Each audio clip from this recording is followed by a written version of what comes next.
বর্তমান পৃথিবীতে যে নাম্বারটাই কেবলমাত্র এখন বেড়ে চলেছে সেটা হচ্ছে ওয়েবসাইটের সংখ্যা। অর্থাৎ এই মুহূর্তে পৃথিবীর কোনো না কোনো এক জায়গায় কেউ না কেউ নতুন একটা ওয়েবসাইট লঞ্চ করতেছে, অথবা নতুন একটা ডোমেইন কিনতেছে, অথবা তার নতুন কোনো একটা বিজনেস সে স্টার্ট করতেছে। সুতরাং কেউ যদি প্রশ্ন করে যে কেন আসলে ওয়েবসাইট ডেভেলপমেন্ট বা ওয়েব ডেভেলপমেন্ট কেন শেখা দরকার?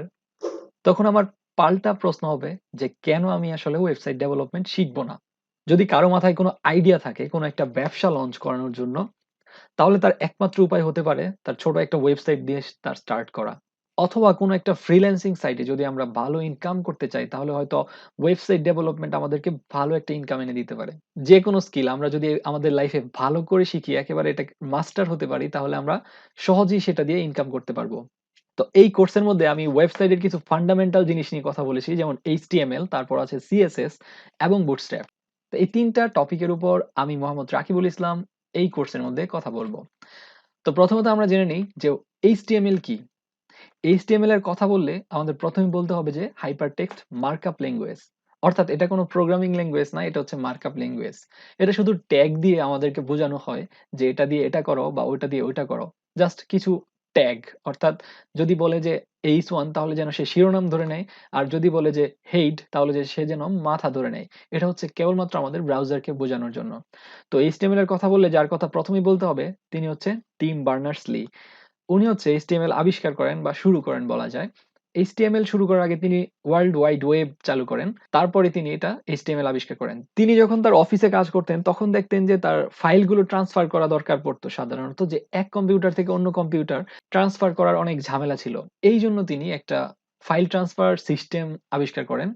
তিনি একেবারে অক্সফোর্ডে কাজ করেছেন, তিনি কাজ করেছেন MIT-তে। মেইনলি HTML দিয়ে হচ্ছে আমাদের ওয়েবসাইট গুলো স্ট্রাকচার দাঁড় করা হয় এবং এটা হচ্ছে স্ট্যান্ডার্ড। অর্থাৎ পৃথিবীর যে কেউ ওয়েবসাইট তৈরি করার ক্ষেত্রে এই HTML মেনে চলবে। HTML কে সহজে মজার একটা উদাহরণ দিয়ে বোঝানো যায়। আমরা কল্পনা করতে পারি HTML কে কোনো একটা মানুষের স্ট্রাকচারের সাথে। অর্থাৎ একটা মানুষের যেমন শরীর থাকে, ঠিক তেমনি HTML অর্থাৎ আমাদের HTML এর ফাইলের একটা বডি থাকে। মানুষের যেমন মাথা থাকে ঠিক তেমনি HTML এরকম কিন্তু হেড থাকে। তো আমরা যদি একটা উদাহরণ দেই, তাহলে আমরা বলিউডের একটা হিরোইনের সাথে তুলনা করতে পারি। এই হিরোইনের দিকে যদি আমরা তাকাই, তাহলে আমরা দেখতে পারবো যে আমাদের এই পিকচারের অর্থাৎ আমাদের এই ছবির হিরোইনের কিন্তু হেড আছে, অর্থাৎ মাথা আছে। যা দেখে আমরা এই হিরোইনকে চিনতে পারতেছি।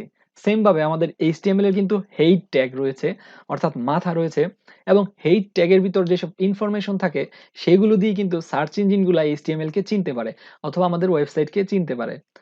সেম ভাবে আমাদের হিরোইনের বডি রয়েছে, অর্থাৎ একটা স্ট্রাকচার রয়েছে তার বডিতে। HTML এর পর যে বিষয়টা নিয়ে কথা বলবো সেটা ছিল আমাদের CSS। CSS মানে হচ্ছে ক্যাসকেডিং স্টাইল শীট। প্রথমত আমরা বলে রাখি, স্টাইল শীট মানে হচ্ছে আমরা যখনই কোনো একটা HTML অথবা কোনো একটা ফাইলকে আমরা স্টাইল করতে চাইবো, তার ব্যাকগ্রাউন্ড চেঞ্জ করতে চাইবো, তার প্যাডিং, তার মার্জিন, তার টেক্সটের ফন্টের সাইজ আমরা চেঞ্জ করতে চাইবো, সেই ক্ষেত্রে আমরা CSS ইউজ করে থাকি, অর্থাৎ একটা স্টাইল শীট ল্যাঙ্গুয়েজ। আর ক্যাসকেডিং মানে হচ্ছে আমরা যদি কোনো প্রপার্টি আমাদের উপরের লেভেল কারো উপরে এপ্লাই করি, অর্থাৎ কোনো একটা কম্পোনেন্টের বাবার উপরে আমরা এপ্লাই করি, তাহলে সেই কম্পোনেন্টের বাচ্চার উপরেও সেই প্রভাবটা থাকবে, অর্থাৎ সেম ডিজাইনের হবে। আমরা যদি বডি ট্যাগের মধ্যে কোনো কিছু প্রপার্টি এপ্লাই করি, তাহলে বডি ট্যাগের ভিতরে যত কন্টেন্ট থাকবে সবগুলোর মধ্যেই কিন্তু তার একটা প্রভাব থাকবে। তো এটার মানে হচ্ছে ক্যাসকেডিং। আর স্টাইল শীট মানে তো এটা স্টাইল শীট ল্যাঙ্গুয়েজ, অর্থাৎ কোনো শীটকে স্টাইল করার জন্য ব্যবহার করা হয়ে থাকে। তো CSS এর কথা বলতে গেলে যার কথা মাথায় আসে তিনি হচ্ছেন ইউনলাই। তিনি হচ্ছেন আমাদের টিম বার্নার্স-লি স্যারের একজন বন্ধু অথবা সহকর্মী। তিনি এবং টিম বার্নার্স-লি একসাথে সার্নে কাজ করতেন, CERN। ঠিক তখনই তিনি HTML কে স্টাইল করার জন্য CSS এর প্রস্তাবনা দেন। এখন যদি আমরা আমার আগের উদাহরণে ফিরে যাই, অর্থাৎ আমাদের যেই বলিউড হিরোইন ছিল, তিনি কিন্তু মেকআপ ছাড়া ছিল। অর্থাৎ আমরা যদি বাস্তব লাইফে চিন্তা করি, তাহলে আমরা CSS কে কল্পনা করতে পারি একটা মেকআপের সাথে। এখন আমরা আমাদের আগের পিকচারটার দিকে যদি তাকাই, তাহলে আমাদের হিরোইন দেখতে কিন্তু মোটেও তেমন সুন্দরী বা আকর্ষণীয় ছিল না। অর্থাৎ এটা দেখতে তেমন সুন্দর ছিল না। এখন যদি আমরা এই আমাদের হিরোইনের উপর CSS বা মেকআপ এপ্লাই করি, তাহলে হিরোইন আমাদের দেখতে খুবই সুন্দর হয়ে যাবে এবং খুবই আকর্ষণীয় হয়ে যাবে। সেম জিনিসটা আমাদের CSS করে থাকে আমাদের HTML এর সাথে। অর্থাৎ আমাদের HTML এর যেই ওয়েবসাইট অর্থাৎ যে স্ট্রাকচার আমরা দাঁড় করাই, সেই স্ট্রাকচারকে আমরা যদি সুন্দর বা মেকআপ করতে চাই, সেই ক্ষেত্রে আমাদের CSS ব্যবহার করতে হবে। এরপর আমরা কথা বলবো হচ্ছে বুটস্ট্র্যাপ নিয়ে। বুটস্ট্র্যাপ হচ্ছে CSS এর একটা লাইব্রেরি। এটাকে যদি আমরা আরো সহজে বুঝতে চাই, আমরা আমাদের আগের উদাহরণ দিয়ে বুঝতে চেষ্টা করব।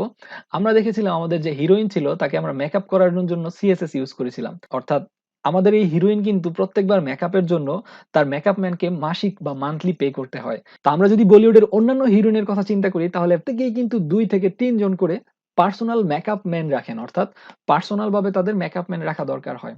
তো কোনোভাবে যদি এই পার্সোনাল মেকআপ ম্যানের কাজ অর্থাৎ এই মেকআপের কাজ আমরা অটোমেটেড করে ফেলতে পারি, অর্থাৎ যাতে খুবই সহজে আমরা এভাবে সুন্দর করে ফেলতে পারি আমাদের ওয়েবসাইটকে, তাহলে আমরা বুটস্ট্র্যাপ ইউজ করে থাকি। সেই ক্ষেত্রে আমরা বুটস্ট্র্যাপকে কল্পনা করতে পারি একটা স্প্রের মতো, যে স্প্রে যদি আমরা ছুড়ে দেই তাহলে আমাদের যে হিরোইন ছিল সে মেকআপ হয়ে যায়, অর্থাৎ তার চেহারায় একটা মেকআপ চলে আসে। সেই ক্ষেত্রে বুটস্ট্র্যাপ আমাদের তার সাথে তুলনা করা যায়। তো এই ভিডিওতে আমরা জেনেছি এইচটিএমএল কি। আমরা এইচটিএমএল কে কল্পনা করেছি আমাদের হিরোইনের স্ট্রাকচারের সাথে, অর্থাৎ হিরোইনের কোনো মেকআপ ছাড়া হিরোইনের সাথে। তারপর আমরা যখন সিএসএস সম্পর্কে জানলাম, তখন আমরা দেখেছি কিভাবে আমরা মেকআপ এপ্লাই করব, অর্থাৎ আমাদের ওয়েবসাইট যে ছিল সেটাকে আমরা কিভাবে সুন্দর করব এবং তাকে আকর্ষণীয় করে তুলব। থার্ড আমরা যে জিনিসটা শিখেছি সেটা হচ্ছে বুটস্ট্র্যাপ, অর্থাৎ কোনো একটা ম্যাজিক্যাল স্প্রের মতো যদি আমরা চাই যে বারবার মেকআপ না করে জাস্ট একবার মেকআপ করে আমরা সেটাকে বারবার ইউজ করতে, সেই ক্ষেত্রে আমরা এই স্প্রে বা বুটস্ট্র্যাপকে ইউজ করতে পারি। তো আমি আশা করি এইচটিএমএল, সিএসএস এবং বুটস্ট্র্যাপের কনসেপ্ট তোমাদের কাছে মোটামুটি ক্লিয়ার। যদি এখনো কারো বুঝতে সমস্যা থাকে তাহলে চিন্তার কোনো কারণ নেই, কারণ প্রত্যেকটা টপিক আমরা ডিটেইলসে আলোচনা করব। পরের ভিডিওতে আমরা কথা বলবো কিভাবে আমরা এই কোর্সটা সবথেকে ভালোভাবে ব্যবহার করতে পারি। Thank you.